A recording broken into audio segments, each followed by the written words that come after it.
dans le temps de l'Avent et ces moments qui nous font attendre et préparer cette jolie fête de Noël. Alors c'est un moment pour se rappeler les origines de la fête et comment le végétal y est associé. Alors je vous propose dans cette vidéo de découvrir 5 symboles de Noël. Nous verrons dans une première partie leur histoire et ensuite je vous montrerai comment peindre et réaliser de jolis petits embellissements pour des cartes, des marque-places, des cadeaux, des cartes de vœux. Eh bien, à tout de suite et belle découverte.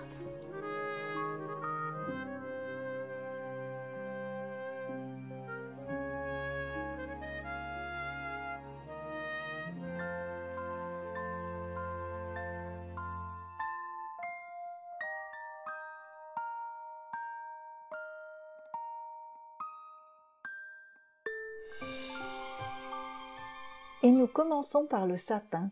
Cet arbre ne quitte plus nos traditions de Noël, petits ou grands, décorés de multiples boules ou simplement illuminés, les ravis petits et grands pendant plusieurs semaines et particulièrement à l'ouverture des cadeaux. Mais d'où vient cette tradition?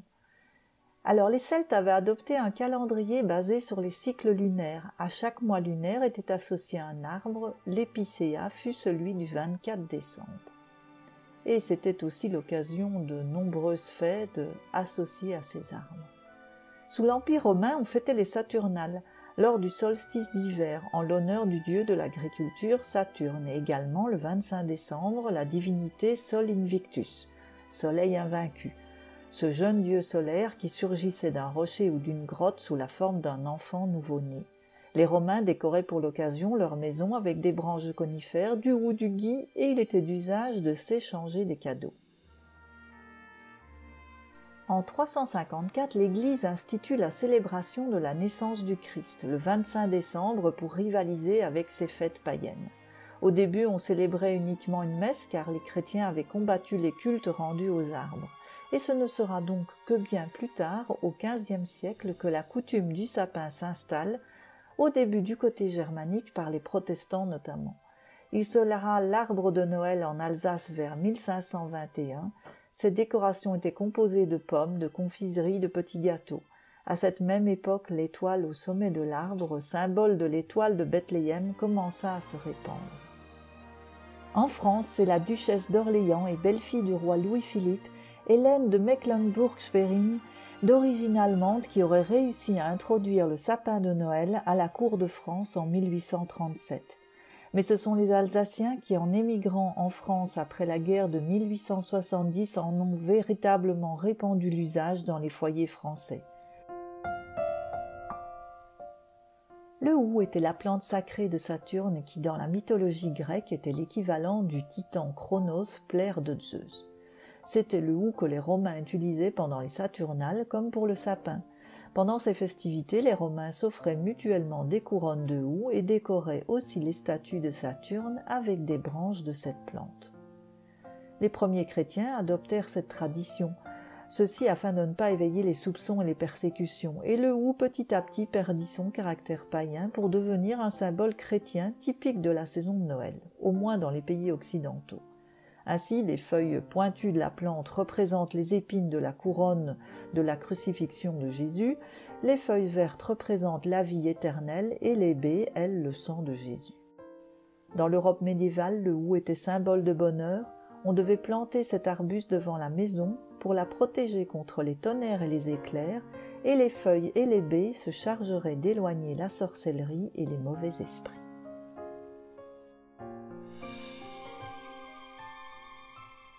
Mettre des couronnes sur la table ou sur les portes d'entrée sont des traditions ayant comme inspiration la fête de la Sainte Lucie, le 13 décembre, où les jeunes filles portaient des couronnes de branches de sapin sur la tête.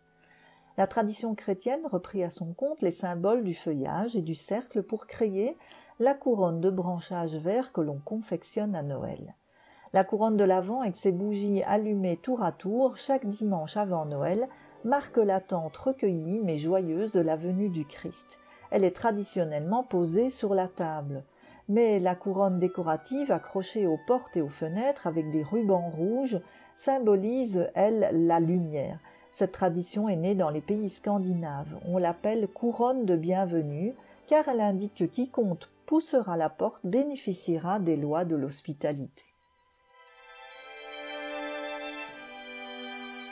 Aérien et énigmatique, le gui transporté par les oiseaux se développe sur des arbres hauts comme les pommiers, les peupliers ou plus rarement les chênes.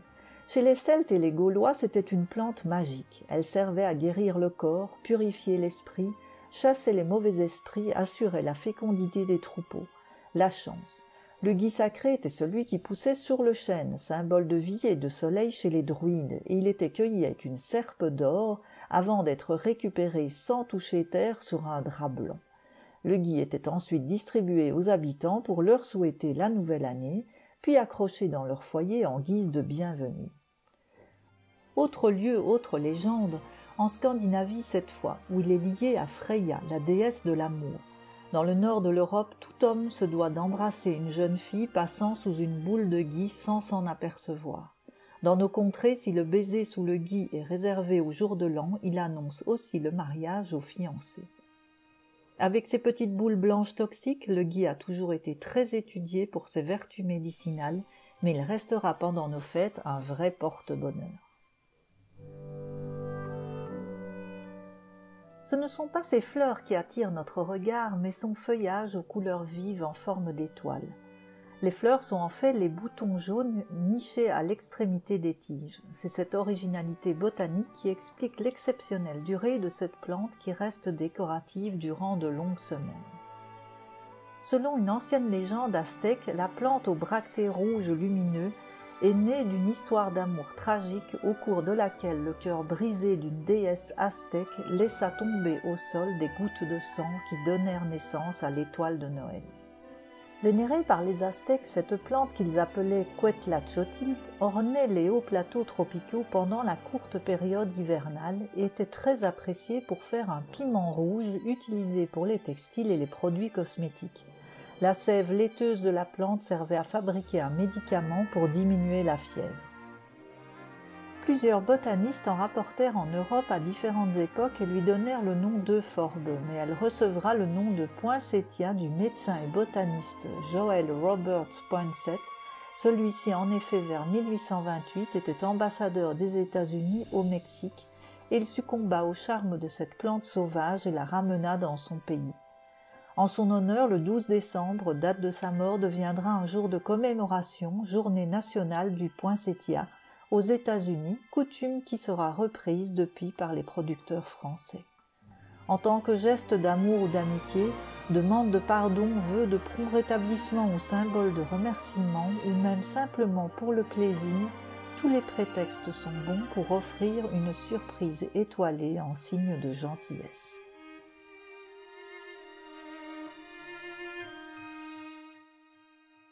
Dans cette seconde partie, je vais maintenant vous présenter quelques-unes de mes réalisations de Noël sur ces thèmes et ces végétaux.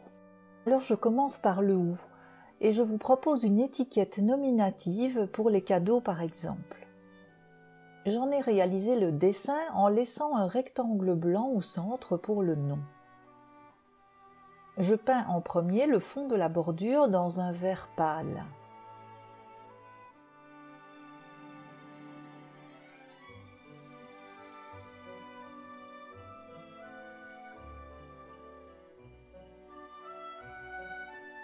Ensuite, je pose du drawing gum pour masquer quelques zones qui resteront blanches sur les feuilles et les baies. Et je réalise la peinture des feuilles, tiges, en vert, différents tons de vert dégradés.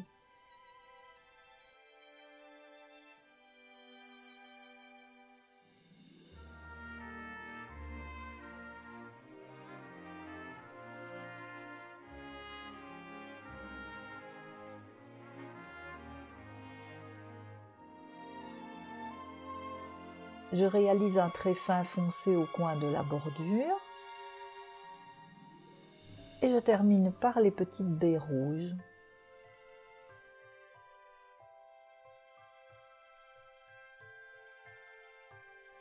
Je gomme le drawing gum et je finalise par quelques traits fins plus foncés.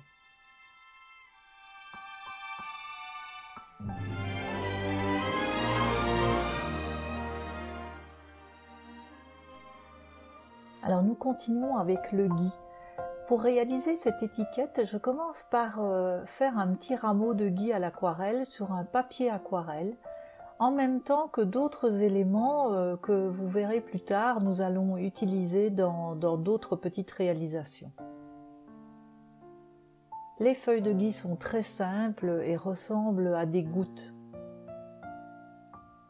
Je les peins dans différents verts ainsi que les baies dans un très léger jaune pâle, puisque en réel elles sont quasiment blanches.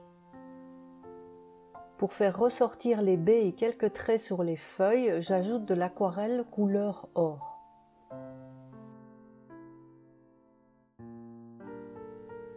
Je découpe l'embellissement à quelques millimètres tout autour de mon dessin.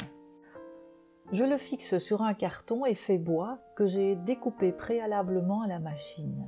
On peut également réaliser une étiquette comme nous l'avons fait pour le hou, entièrement peinte sur un papier aquarelle. Et voici une proposition autour des branches de sapin. Donc je peins quelques branches de sapin pour mettre en évidence leurs aiguilles et je les découpe à quelques millimètres tout autour. C'est un embellissement qui me servira dans un montage plus tard.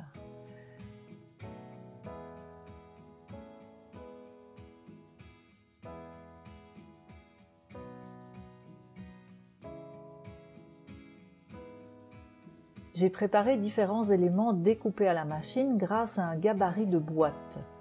Et celle-ci se monte en 2 pièces et forme au final un petit cube que l'on peut ouvrir et fermer afin d'y glisser une friandise ou une surprise.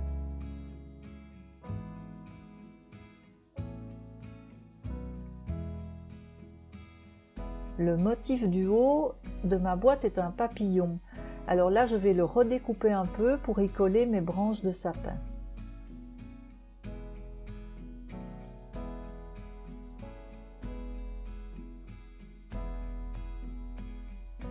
Je colle sur les 4 faces des cartons de couleurs différentes ou avec un motif, et sur une d'elles, j'écris le prénom de la personne à qui sera destinée la boîte.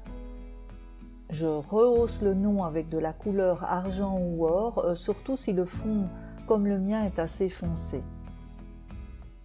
Sur une des faces, j'applique des branches de gui découpées à la machine. Vous pouvez aussi les réaliser complètement et les peindre. Pour compléter, je colle des petites boules rouges sur le sapin parce que ça va me permettre de faire un peu ressortir l'ensemble. Je termine par une petite étiquette de couleur vive avec Joyeux Noël.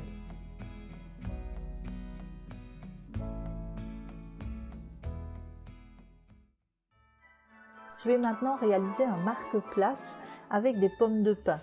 Donc j'avais fait mon dessin de pommes de pin, mes petits cônes. Je peins tout d'abord les petites faces, vous voyez, en petit demi-ovale dans un beige brun très clair. Et puis ensuite, je vais mettre un brun très foncé dans le fond pour les faire bien ressortir.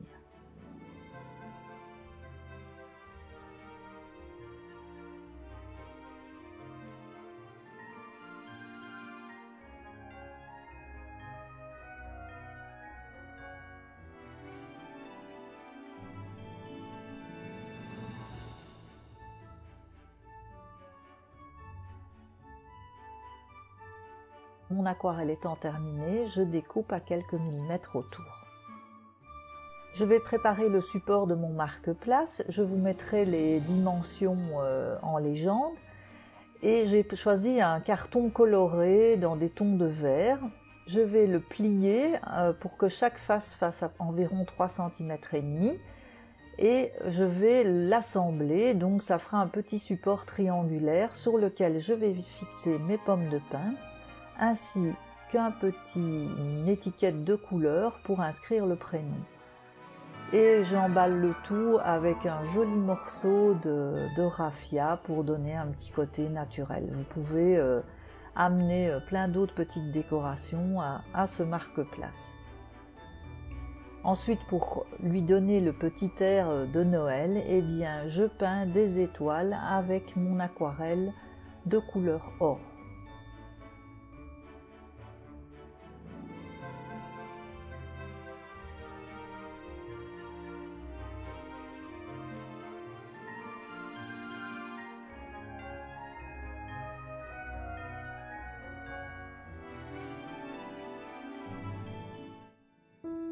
Alors voici un tuto un peu plus complexe. Nous allons réaliser une carte de vœux, carte de joyeux Noël, avec une étoile de Noël, un poinsettia comme nous l'avons vu dans notre histoire. Alors pour dessiner cette plante, je commence par un petit cercle pour le cœur et je trace 5 traits qui seront les centres des 5 feuilles. Nous avons vu que ce n'étaient pas des pétales, mais les feuilles du haut de la plante qui se coloraient. Je les peins en rouge et comme vous le voyez, j'en ai fait 3 versions, à chaque fois un peu plus petites car nous allons les superposer ensuite. Je termine bien en peignant les nervures de feuilles avec un rouge plus soutenu.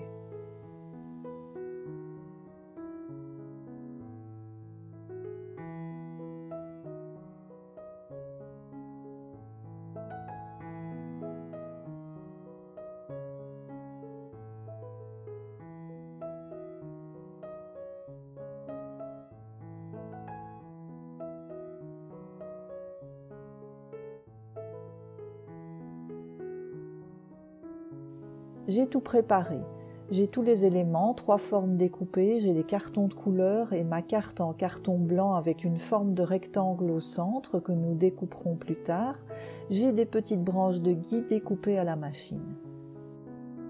Je vais peindre les petites boules en doré, j'en profite pour mettre un peu d'or sur le cœur de l'étoile de Noël.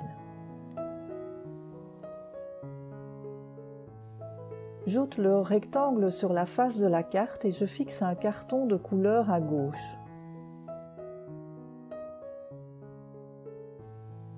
J'assemble l'étoile et je la fixe également. Maintenant, à l'intérieur, je place un autre carton effet bois et j'y fixe des petites branches de gui.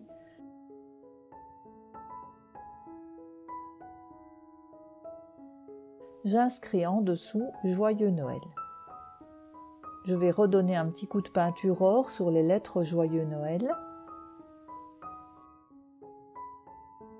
Je réalise plusieurs petites feuilles que je peins en vert après avoir mis du masquage pour les nervures.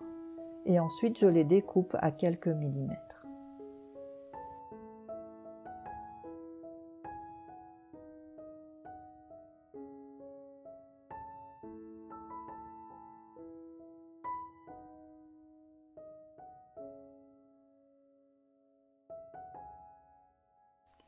Je vais coller sur l'avant de ma carte 2 bandes de couleur rouge et je fixe également mes feuilles.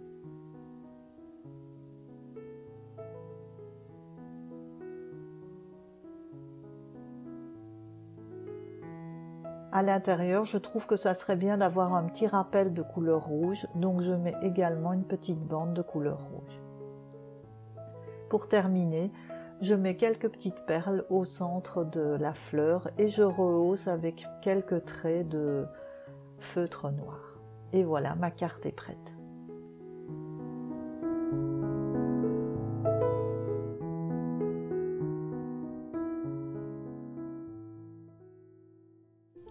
Alors voilà, j'espère que vous aurez apprécié la réalisation de tous ces petits éléments pour Noël. Je vous invite à utiliser tous ces motifs et ces végétaux dans des combinaisons différentes. Vous pouvez mettre des pommes de pin sur des étiquettes, des pommes de pin dans des cartes de vœux. Voilà, je vous en montre un autre exemple réalisé. Et puis, découvrez cette jolie fleur étoile de Noël que je vous invite à offrir à vos amis, à votre famille. Et puis, à bientôt pour d'autres tutos. N'oubliez pas de vous abonner, de liker cette vidéo. J'ai besoin de vous pour monter en vue dans YouTube. Et je vous attends pour une prochaine vidéo sur la nativité où je vous emmènerai en voyage dans le monde et dans la peinture. À très bientôt.